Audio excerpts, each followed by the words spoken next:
Going to be my Walking Dead Season 6 Episode 1 review. So October's finally here and Rick and the gang is back kicking some Walker ass because apparently 2.5 or 3 years ago or so in that timeline a virus broke out, and I believe there was just a show about that that lasted about 6 episodes that was supposed to kind of explain all that, but we really never found out why that all started.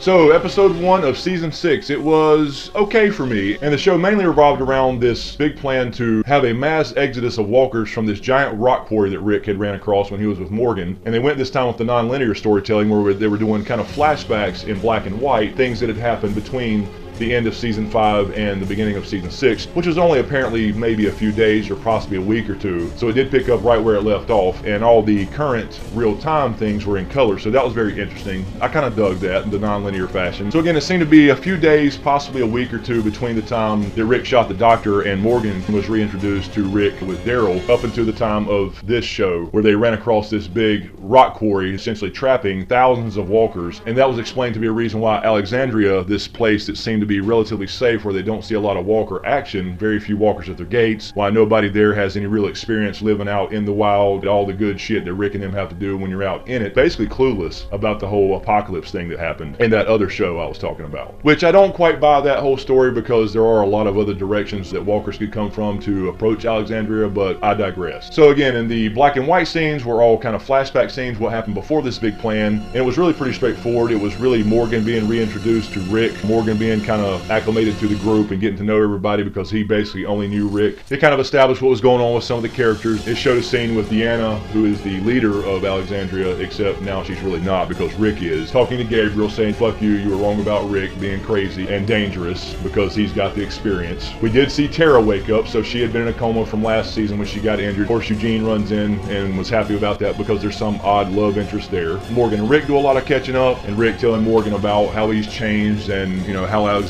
is and how these people don't really get it. And Morgan seems to think, you know, no, you're the same guy, Rick. You're the same guy that I met back in Atlanta. Although there were some moments when they were leading up to this big plan of theirs, which I'll get to in a minute, where they're starting to introduce a little bit of friction between Rick and Morgan. For example, Deanna didn't want the guy that killed her husband buried within the Alexandria walls, so she sent Rick and Morgan out to bury him. And Rick just wanted to kind of throw his body out there and leave him and say fuck him, but Morgan was like, no, he needs a proper burial. And that's when, of course, Ron shows up and Rick saves him. Rick kind of plays linebacker and tackles him and saves him from falling over the cliff into this big pit that Rick and Morgan had just stumbled upon, and that's when Rick realizes why Alexandria seems so safe and why they don't get a lot of walker action. They show Morgan zoom in on the pit, the big rock quarry it seems, and there are some trucks set up. So of course my question immediately, and I'm sure yours as well, was who set up those trucks? I believe it's probably the wolves because we know they are prone to using zombies as weapons and trapping them and making so-called zombie traps, because we saw just a hint of that last year when Daryl and Morgan ran across that zombie trap with the tractor trailer. We do know they are aware of the wolves because of that, so they did kind of mention that they are aware there's a threat out there. I don't think they know yet quite how big of a threat that is and how soon it's coming. We did see a scene where Rick invites Morgan to move in with him and Michonne because apparently he had him staying in a separate location. He just said he didn't take any chances anymore, and Morgan said, no, I understand, you shouldn't take chances. But then he kind of realizes after talking to him that he's the same guy and he trusts him. He lets him hold Judith, so that's kind of the ultimate token of trust is, hey, here, hold my child. We didn't see a lot from Sasha, Carol, Maggie, except for a couple little scenes. We did see a scene where Sasha and Abraham ride together in this car to remove the zombies from the pit and get them away from Alexandria, but apparently Abraham kind of thought Sasha might have wanted to go out and die, and he might be in the same boat, so it kind of hinted that Abraham's kind of losing his shit a little bit. And again, in the black and white flashback scenes, they show the big meeting they have with the whole town of Alexandria, and that's where Rick kind of proposes this plan. We also saw a scene where there are a few new characters introduced, and I think the main character there is going to be Corey Hawkins, who plays Dr. Dre in Straight Outta Compton, and he seems like he's going to be around a while, at least until he gets bit. We did see Rick talk to Ron's mother, and he still seems to have a little bit of interest in her, so there may be still a love interest there, although she's very standoffish now. He did, after all, shoot her husband in the head. And the main conflict in this episode was between Rick and Carter. Carter was rushed from Vegas vacation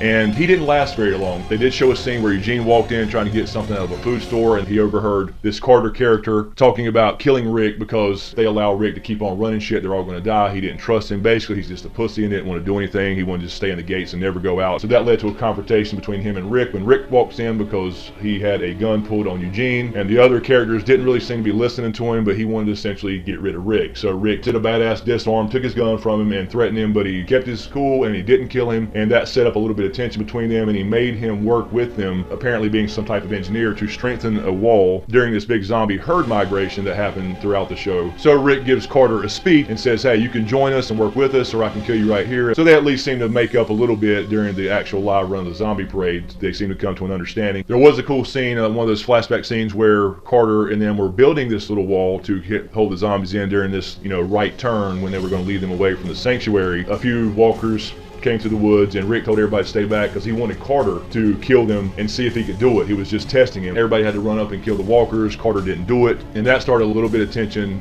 between Morgan and Rick, and I think we're going to see that continue a little bit. But the big plan was to unblock these trucks and lead this herd of walkers down a few roads, taking a few turns, and lead them 20 or 30 miles west away from Alexandria so they wouldn't ever have to deal with the problem of them getting out at some point uncontrolled, which was kind of a ambitious plan. I didn't really buy the plan thing because they were basically making noise and firing flares and leading this big group out, hoping they would just stay on the roads behind them, following Daryl on a motorcycle and Sasha in a car. So I thought it was kind of cool, but I didn't really buy that like the herd at the very end, because this was a pretty damn big herd of zombies, would actually stay in line and just keep following the rest of them. But they were using noise. If they got out of line or started walking off the road, they would go shoot their guns and get them chasing them back again on the road. So at this point, Carter had kind of made up with Rick a little bit, said, you know what, you were right, I appreciate what you're doing. They shook hands. He said he volunteered to take the front to kind of get some of the zombies back on track.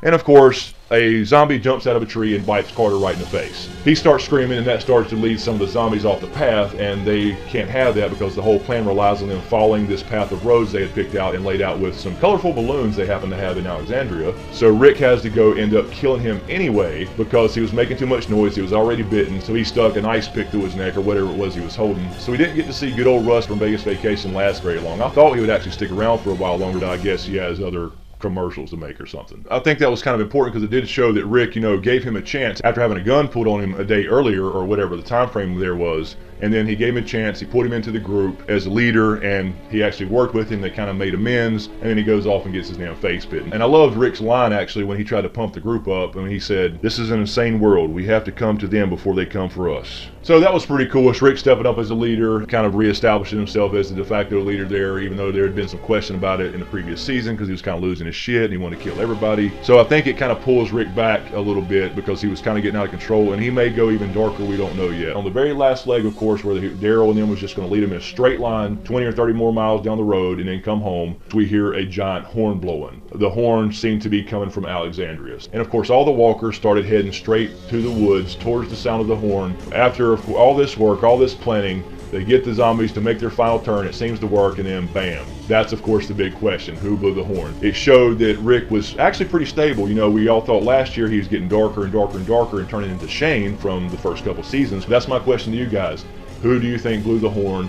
And also in the actual pit, who do you think set up the trucks there to trap them there in the first place? I personally think it's the wolves. It's the big bad wolf. Let me know what you guys think in the comments below. How was the premiere episode of season 6 to you? How did you like it? What didn't you like about it? Let me know in the comments. Thanks again, you guys, for everything. If you like this video, give it a thumbs up and share. I appreciate all support. I'm going to continue doing Walking Dead throughout the season, and of course I'll always continue doing Game of Thrones Q&As, Star Wars Q&As, and other Star Wars related videos as we approach The Force Awakens. In the meantime, you can click here on a video that me and Chad did from our house where we actually talked about Bigfoot. Yes, completely different from what I usually do on this channel, but it was a fun thing we talked about doing for a couple months. And for you Star Wars nerds, click here on the last video I did on The Force Awakens and what I believe to be the basic plot or synopsis of the movie itself. So that one definitely contains potential spoilers, although I could be completely wrong. Check those out. Let me know what you think. Thanks again, you guys. Thanks for watching. Be sure to subscribe to get everything, and we'll see you next time.